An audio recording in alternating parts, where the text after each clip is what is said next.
देखिए स्टूडेंट्स, ये आपकी बुक का पहला सोल्ड एग्जाम्पल है, चैप्टर 5 का, पेज 93 पे, क्लास 11th का। क्या कहा गया है इस एग्जाम्पल में?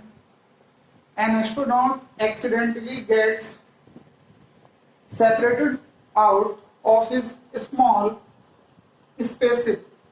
कोई एस्ट्रोनॉट है, स्पेसशिप में चल रहा है और स्पेसशिप बहुत छोटी है और वो उससे अलग हो जाता है अचानक से, एक्सीडेंटली। और स्पेसशिप के बारे में कहा गया है accelerating in interstellar space at a constant rate of 10 metre per second square. और ये जो स्पेसशिप है ये इंटरस्टेलर स्पेस में, यानी कि अर्थ की ग्रेविटी से बाहर बहुत दूर, इंटरस्टेलर स्पेस का मतलब है चांद सितारों वाली जो दुनिया है, बिल्कुल ऊपर बाहर स्पेस में, कुल मिला के आप ये समझ लीजिए। उसमें ये जो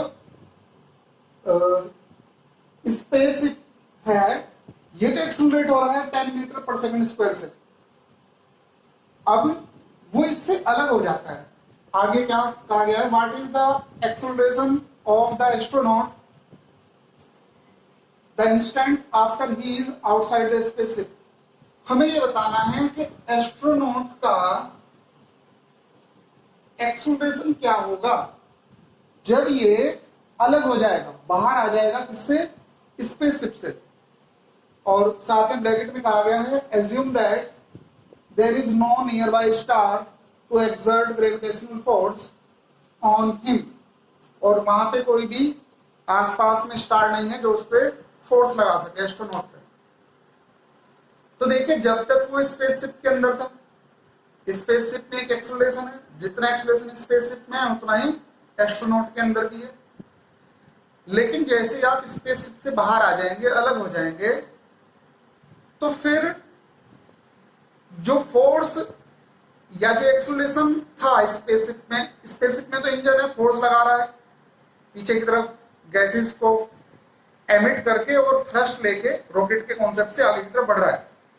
आप उसके अंदर थे तो आप भी एक्सेलरेट हो रहे थे, लेकिन जैसे आप उससे अलग हो जाएंगे, अब आप पे कोई नेट फोर्स नहीं लग रही आपको चलाने के लिए। आप चलेंगे तो जो स्पेसशिप की स्पीड होगी, आप मतलब उस टाइम पे जो स्पेसशिप की स्पीड होगी उसी स्पीड से स्पेसशिप से अलग हो जाएंगे। और स्पेसशिप तो क्योंकि एक्सेलरेट हो रहा है तो वो तो आगे निकल जाएगा, लेकिन आप उसी स्पीड से पीछे की तरफ चलते रहेंगे। यानी कि आप पे नेट एक्सेलरेशन 0 हो जाएगा। अगर वहां आसपास कोई प्लेनेट होता, कोई स्टार होता, तो वो अपनी फोर्स लगाता, उसकी वजह से एक्सेलरेशन आ जाता और आप उसकी तरफ चले जाते। लेकिन इसने कहा कि आसपास कोई और फोर्स नहीं है और स्पेसशिप का मास बहुत कम है। तो जब स्पेसशिप का खुद का मास बहुत कम है, स्मॉल साइज की है, तो उसकी खुद की ग्रेविटी भी स्पेसशिप की जो ग्रेविटी है, यानी कि उसके मास की वजह से जो फोर्स है, वो भी हम क्या कर देंगे? नेगलेक्ट कर देंगे। ऐसी कंडीशन में जब तक आप स्पेसशिप में हैं तब तक तो स्पेसशिप पे एक्सेलरेशन है तो आप पे भी एक्सेलरेशन है। लेकिन जैसे ही आप स्पेसशिप से अलग होंगे तो अब आपके ऊपर कोई फोर्स या कोई इंजन काम नहीं कर रहा है जो आपको आगे की तरफ फोर्स लगा के चला सके। और जब नेट फोर्स नहीं लगती, यानी कि आप पे कुछ फोर्स नहीं होती, तो आपके अंदर एक्सेलरेशन क्या हो जाता है? 0 हो जाता है। तो यहाँ पे इसका जो आंसर है, कॉन्सेप्चुअल प्रॉब्लम है, आंसर में आपको लिखना है कि इसका जो एक्सेलरेशन है वो 0 है। और रीजन है क्योंकि इस पे कोई नेट फोर्स नहीं है।